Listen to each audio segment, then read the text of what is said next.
අයිබෝවන් කිට්සොල් GPU රෙපැරින් lab එකට ඔයාලව සාදරයෙන් පිළිගන්නවා. ඉතින් ඒකෙදි අද ඇත්තටම මේ අපි කරගෙන යන වැඩේ සම්බන්ධයෙන් ලයිව් එකක් ඔයාලට ඇවිල්ලා පෙන්නන්න හිතුණා. ඒකින්ද තමයි මේ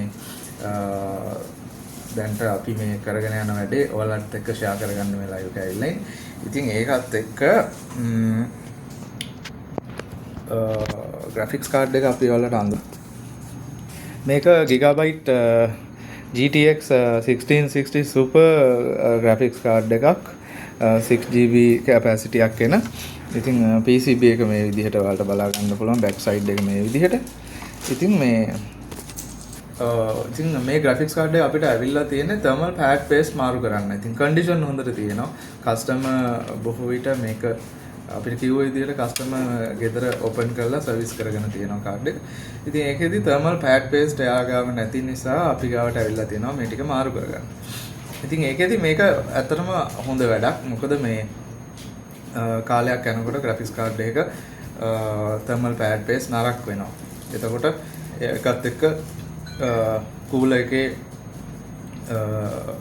මේ thermal pad නරක් වීම හේතුවෙන් ඇත්තටම මේ GPU chip එකේ තියෙන generate වෙන heat එක thermal pad හරහා cooler එකට transfer වෙන එක නතර වෙනවා. ඊට අමතරව GPU එකේ තියෙන power VRM එකේ තියෙන generate වෙන ඒ chips වල generate වෙන temp එකක් සහ video RAM වල තියෙන generate වෙන heat එකක් cooler එකට transfer වෙන්න තමයි මේ graphics card වල මේ design එක හදලා තියෙන්නේ. ඉතින් එතකොට ඒවා transfer වෙන්නේ අතරම thermal pad හරහා GPU chip එකේ තියෙන temp එක transfer වෙන්නේ thermal paste එක හරහා.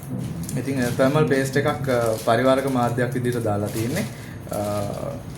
ඒකේ තියෙන microscopic gaps වලට පිළිමක් විදිහට තමයි thermal paste එක add වෙන්නේ. ඊට අමතරව මේ thermal pad උත් අපේක්ෂාවෙන්ම තමයි දාලා තියෙන්නේ. ඉතින් ඒකෙදි මේ thermal pad paste ඇත්තටම මේ ඉතින් warranty තියෙන කාඩ් එක. ඇත්තටම අපිට warranty තියෙන කාඩ් එකක් open කරන්න බෑ.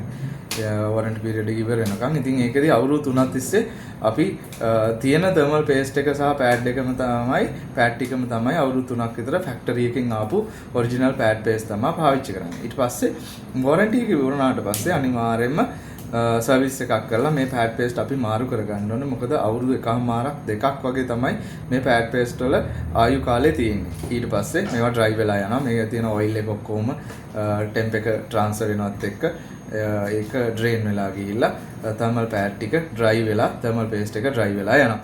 ඉතින් ඒකත් එක්ක ඒක ඇත්තටම warranty period ඉවර වෙනකොටම ඔයාලා පාවිච්චි කරන්න brand new graphics card එකක් නම් අනිවාර්යයෙන්ම අවුරුදු 3 ඉවර වෙච්ච ගමන් service එකක් කරලා thermal pad paste අනිවාර්යෙන් මාරු කරගත යුතුයි.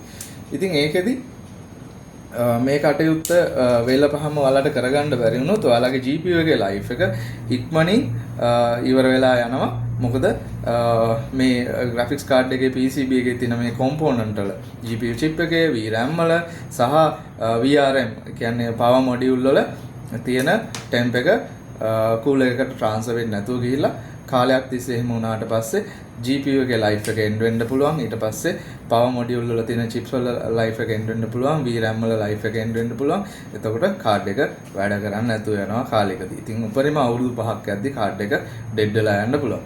ඉතින් ඒකෙදි සමහර කස්ටමර්ලා පුරුදු වෙලා ඉන්නවා හොඳ පුරුද්දක් හැටියට මේ warranty ඉවරනාට පස්සේ graphics card එකක් service කරගන්න සහ thermal pad paste මාරු කරගන්න. ඉතින් මේ අපිට මේ ඇවිල්ලා තියෙන කස්ටමර් ඇත්තටම මේ කාඩ් එක ගෙදර හොඳ පුරුද්දක් විදිහට ඉතින් ඒක ගෙදරත් කරගන්න පුළුවන් අතහුරු කෙනෙක්ට. ඉතින් ඒකෙදි මේ කාඩ් එක සර්විස් කරගෙන තියෙනවා. thermal pad paste මාරු කරන්න අපි ගාවට ඇවිල්ලා තියෙනවා. මොකද එයා ගාව ඒවා ප්‍රීමියම් ඒවා නැති නිසා. ඉතින් ඒකෙදි අපි දැන් කාඩ් එකේ thermal pad ටික ඇත්තටම මේ pad paste මාරු කරගෙන ඉවරයි. දැන් අපිට මේක fit කරන්න විතරයි තියෙන්නේ. ඉතින් මේ VRM එකේ chokes වලට pad අපි මාරු කරගෙන තියෙනවා. ඊළඟට VRM එකේ තියෙන DRMOS chips වලට අපි thermal pad අලුතෙන්ම මාරු කරගෙන තියෙනවා brand new pads. ඊළඟට VRAM වලටත් අපි pads මේ විදිහට මාරු කරගෙන thermal paste එකක් අපි premium එකක් මාරු කරගෙන තියෙනවා මේ වෙනකොට. ඉතින් දැන් අපි රෙඩි වෙලා ඉන්නේ අතන මේක ෆිට කරන්න. ෆිට කරන්න කලින් මම ඔයාලට මේ වීඩියෝ එක ගේන්නේ මෙන්න මේ විදිහට බලන්න මේක හොඳ කන්ඩිෂන් එකකින් තියෙනවා කාඩ් එක දැන් කාඩ් එක කස්ටමර් සර්විස් කරගෙන තියෙනවා ගෙදර ක්ලීන් කරගෙන තියෙනවා ඊට පස්සේ අපිට අරන් ඇවිල්ලා තියෙනවා මේකේ මේන්ටෙනන්ස් එකේ ඉතුරු කොටස.